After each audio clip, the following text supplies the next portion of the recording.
Currently, we are in Phase 1, Block 2, Lot 19. Sir, basically, this lot is 467 square meters and then around 9,388 per square, more or less, sir, nga na siya.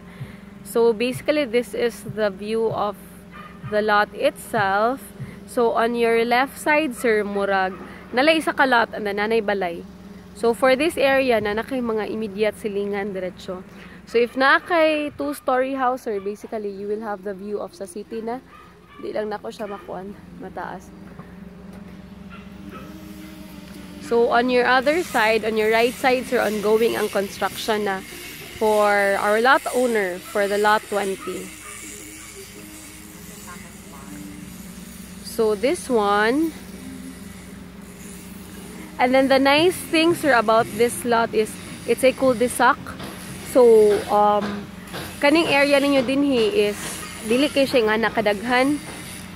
And then, there is also a pocket park. Kana siya. So, in terms, sir, if you have parties, na ay mga wider road siya for parking. The owners, sir, by the way, of Block 20, Lot 20 and 21, isa lang sila. So, rest assured, in this area here, gamay lang mo, low dense lang, dili kayo siya nga nakadaghan og tao.